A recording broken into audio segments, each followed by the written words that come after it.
All right, Skyler, welcome to this little interview. We're having this here today because we are honoring you with the Student of the Month, so Okay. Welcome. Thank you. You're welcome. And do you have any idea why we decided to make you Student of the Month? I think because when I'm at home practicing piano, I do my best and I try and bring my best here at Sage Music School. Well, this is what I hear from your teachers, from Julian and Nicole, who you've taken piano with, and Olivia, who's worked with you on The Voice. They've all said the same thing, that you come every week so prepared. And they're really excited to work with you because it's really a pleasure to work with someone like you who goes home and gets things done. You know. Okay. So maybe you can tell me a little bit about what you do at home and how you find yourself so prepared for your lessons.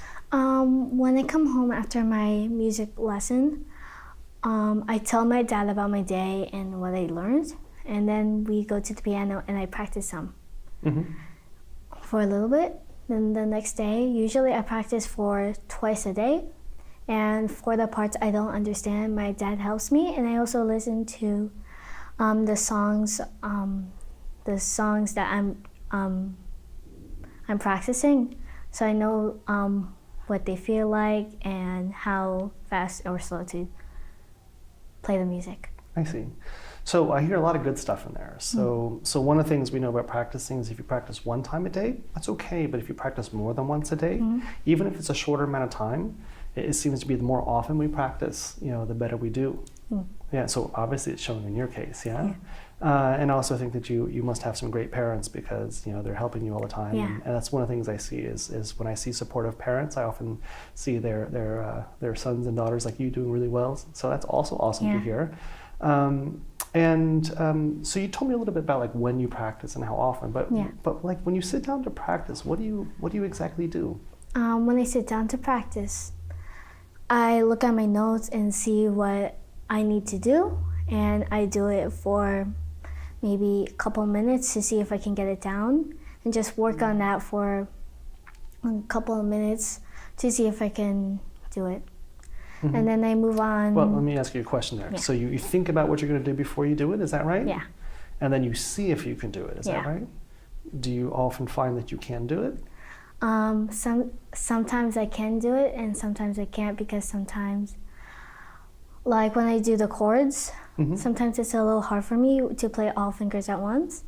So I just practice that a couple of minutes to strengthen my fingers. Strengthen your fingers, I see.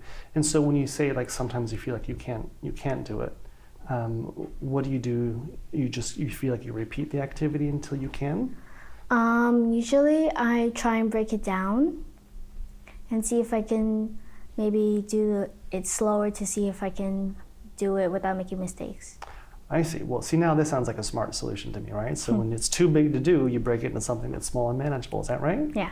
Okay, so I think you're doing really well with all this. Let's see if I can help you go even a step further, right? Because you're already doing a great job, but I'm never satisfied with where we are. We can always do better, right? Yeah. So we can always grow in some way. So here's my thought, and you tell me what you think about it. Okay. So when you think about what you're going to do, do you think that you could close your eyes and imagine all the movements you're going to make before you make them? Yeah. Yeah, do you think that would help you do things better on the first try? Yeah. So give that a thought, right? Okay. And see if you can like imagine the movements you're going to make before you do them.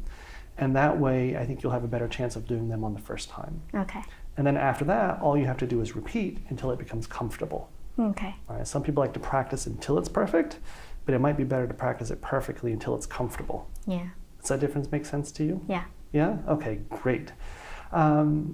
So what advice would you have for your friends who are trying to learn a musical instrument? For my friends, for some of my friends, they like to play instruments, but they get really frustrated, like me. So sometimes I tell them and myself to calm down, take a deep breath, and if I get frustrated, take a break. Breaks are good.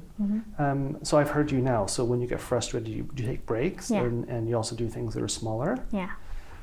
Do you think that if you imagine the things you did before you did them, that would help you from being frustrated too? Yeah, probably. Yeah, so see if that will help you as Okay. well. Good. So tell me about what you want to do with the piano. So now you're obviously practicing and Yeah. you're getting results. So what's your goal with the piano? My goal with the piano, what I want to do is get really well at the piano and play for my family. Mm-hmm. Do you already play for your family some? Yeah, sometimes. Yeah. What kind of songs do you want to play for them? I want to play classical pieces. Yeah. Yeah. Do you have a favorite one in mind? Not right now. Not right now. Okay. And what do you like about playing for your family? For my family, they get to listen to me and how well I've been doing and practicing. Mm-hmm. So you feel like you get to make them proud when you do that? Yeah. You like your family? Yeah. They sound really supportive. It sounds really good. Anyway, do you have any questions for me? No, I'm good. You're good? Well, I really appreciate you coming out and doing this Okay. interview, and we're really pleased to give you this honor because you've always been doing good work. Okay. And we hope we get to help you keep doing it. Thank you. All right? Thank you.